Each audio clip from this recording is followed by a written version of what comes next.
Assalamualaikum warahmatullahi wabarakatuh.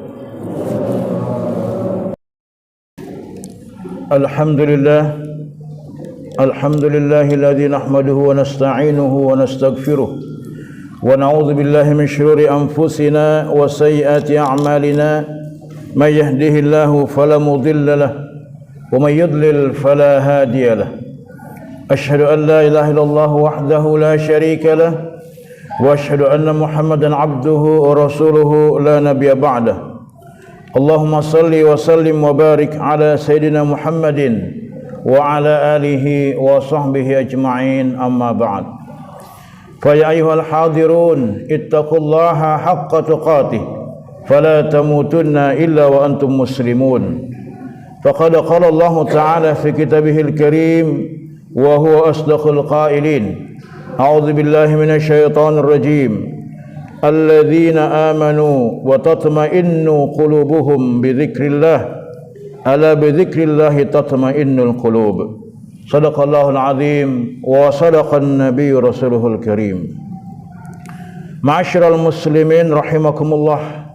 Alhamdulillah atas izin dan nikmat Allah Subhanahu wa taala, maka kita semua bisa berkumpul di tempat yang mulia ini, di hari yang mulia ini pula, bersama insyaallah orang-orang yang dimuliakan oleh Allah Subhanahu wa taala.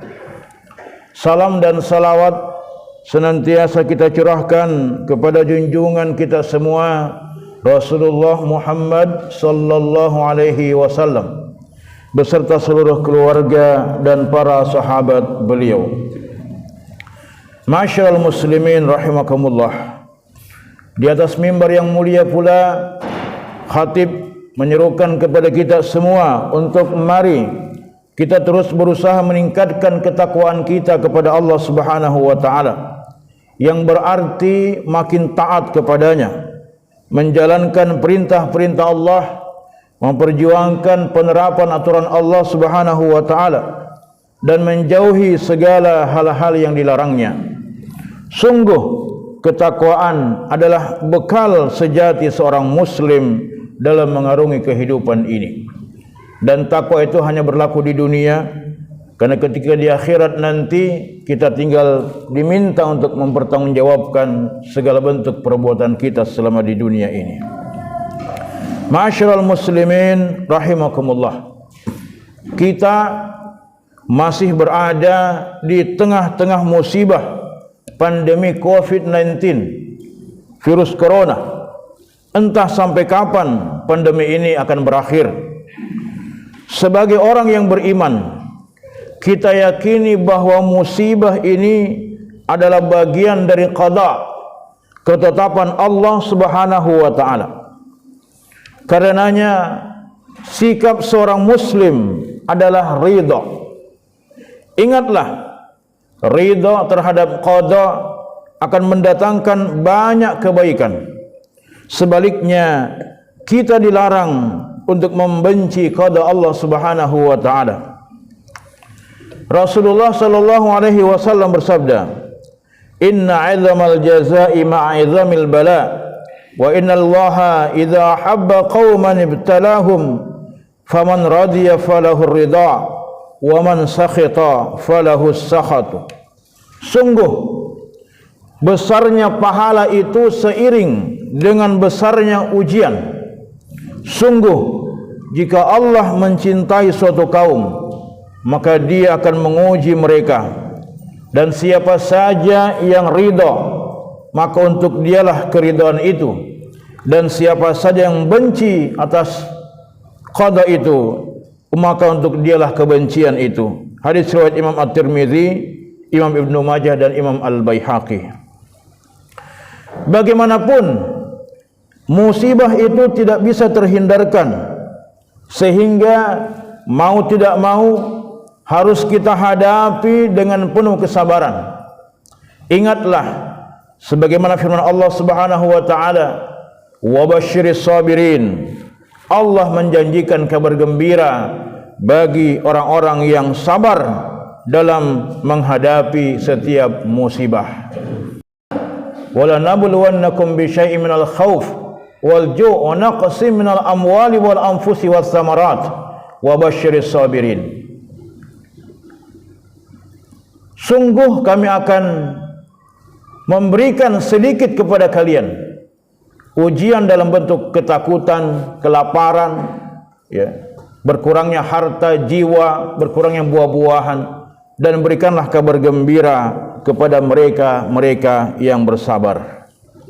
Ma'asyiral muslimin rahimakumullah.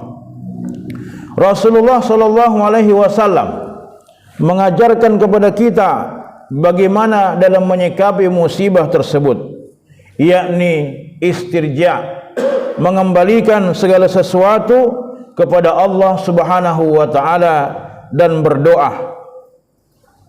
Kenapa? Karena Allah juga berfirman dalam lanjutan ayat tadi dalam surat Al-Baqarah 156, alladzina asabathum musibah, alladzina idza asabathum musibah qalu inna lillahi wa inna ilaihi raji'un.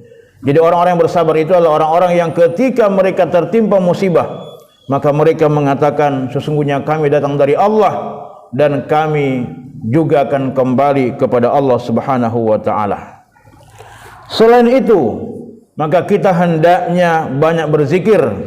Kenapa? Karena zikir itu akan menenteramkan hati kita. Ala bi dzikrillah tatmainnul qulub. Ma'asyiral muslimin rahimakumullah.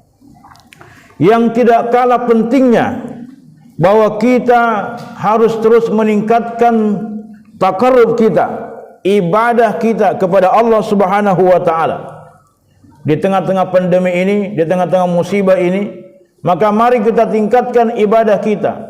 Kita tingkatkan takarrub kita kepada Allah Subhanahu wa taala. Karena kita tidak tahu siapa lagi akan kemudian mendapat giliran atas musibah yang terjadi. Mungkin kita saksikan setiap hari. Saya pun ketika setiap hari buka di Facebook saya misalnya, begitu banyak status teman-teman yang mengabarkan, ya, sahabat karib, keluarga yang kemudian meninggal akibat pandemi ini. Maka tentu sebagai hamba Allah Subhanahu wa taala, maka kita harus banyak-banyak kemudian mendekatkan diri kepada Allah Subhanahu wa taala. Dengan cara apa? Dengan cara salat, banyak bersedekah, banyak tilawah Al-Quran, banyak salat-salat sunnat, dan dalam bentuk takarrub-takarrub yang lainnya. Bersamaan dengan itu, maka musibah juga seharusnya melahirkan rasa syukur kita. Betapa banyak nikmat yang telah Allah Subhanahu wa taala berikan kepada kita semua, baik nikmat kesehatan, nikmat kebugaran badan, nikmat kondisi kehidupan yang normal, yang dengan itu bisa leluasa untuk beraktivitas, nikmat mencari rezeki dan sebagainya. Betapa nikmat itu sangat bernilai dan berharga.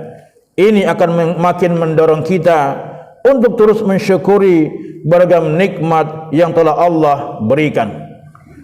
Kalau kita stressing ayat tadi, wala nabluwannakum bi syai'in, bahwa sungguh kami akan berikan kepada kalian sedikit saja ujian. Artinya apa? Bahwa Allah Subhanahu wa taala memberikan kepada kita ujian yang lebih sedikit dibandingkan nikmat yang jauh lebih besar kepada kita semua.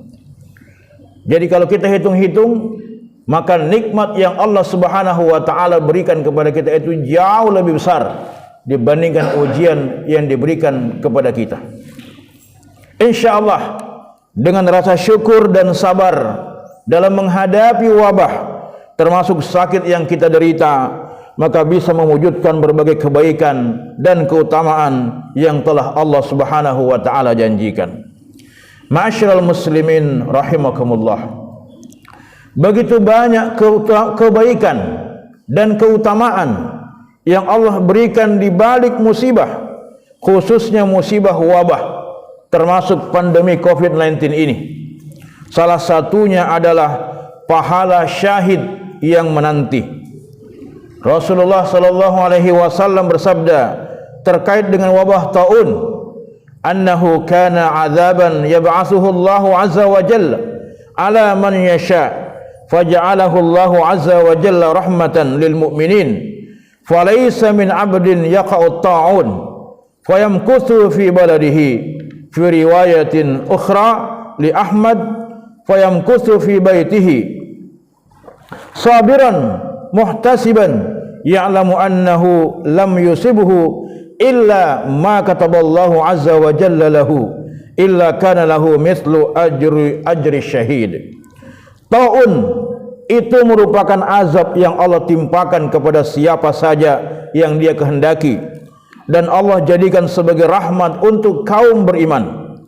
Tidaklah seorang hamba ketika taun terjadi lalu dia berdiam di negerinya, dalam riwayat Imam Ahmad yang lain, lalu dia berdiam di rumahnya seraya bersabar dan mengharap ridho dari Allah, dan dia menyadari bahwa tidak ada yang akan menimpa dirinya kecuali apa yang telah Allah tuliskan untuk dia, kecuali bagi dia pahala semisal pahala syahid. Hadis riwayat Imam Bukhari dan Ahmad. Taun sendiri adalah jenis penyakit yang sudah dikenal memiliki sifat menular dan menjadi wabah. Ini mirip dengan COVID-19, maka ketentuan terkait taun bisa berlaku pada wabah termasuk COVID-19.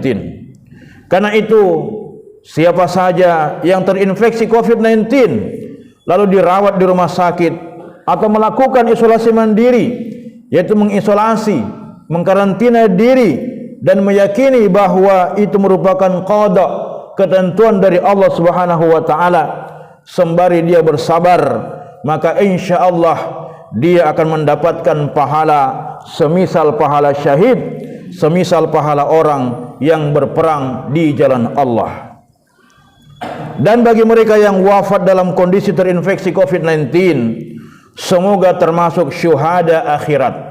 Mereka bukan orang-orang yang hina, tapi mereka orang dikatakan oleh Nabi sebagai orang yang mendapatkan syuhada akhirat. Rasulullah sallallahu alaihi wasallam bersabda, "Asy-syuhada'u khamsah, al-mad'un wal mabtun wal ghariq wa sahibul had wasyahidu fi sabilillah azza wa jalla." Syuhada itu atau orang yang mati syahid itu ada 5 jenis, yaitu orang yang mati karena taun atau wabah, al-mabtun orang yang mati karena penyakit perut, al-ghariq orang yang mati karena tenggelam, orang yang mati tertimpa reruntuhan, dan orang yang syahid di jalan Allah azza wa jalla. Hadis riwayat Muslim. Ma'asyiral muslimin rahimakumullah, ingatlah secara imani kita yakin bahwa musibah adalah qada, ketentuan Allah Subhanahu wa taala.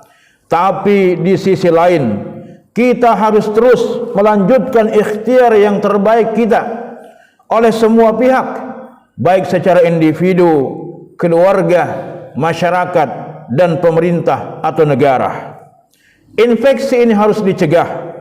Penularan menurut ilmu kesehatan harus dihentikan. Ini adalah wujud pengamalan dari sabda Rasulullah sallallahu alaihi wasallam, "Wa firra minal majdzum kama tafirru minal asad." Jauhilah penyakit kusta sebagaimana engkau lari dari kejaran singa. Hadis riwayat Imam Bukhari. Demikian pula beliau bersabda, "La yuridanna mumridun ala musihha." Janganlah ala musihin. Janganlah kalian mencampurkan yang sakit dengan yang sehat. Hadis riwayat Imam Bukhari. Oleh karena itu, mari kita lakukan protokol kesehatan, prokes 3M, memakai masker, menjaga jarak, mencuci tangan dengan sabun atau disinfektan, atau bahkan 5M dengan mengurangi mobilitas dan menghindari kerumunan. Sedangkan pemerintah harus bertanggung jawab penuh atas segala urusan rakyatnya, termasuk saat rakyat ditimpa musibah sebagaimana saat ini. Pemerintah wajib melakukan ikhtiar yang terbaik dengan memberikan pelayanan kesehatan yang gratis untuk rakyat dan menjamin pemenuhan kebutuhan pokok mereka.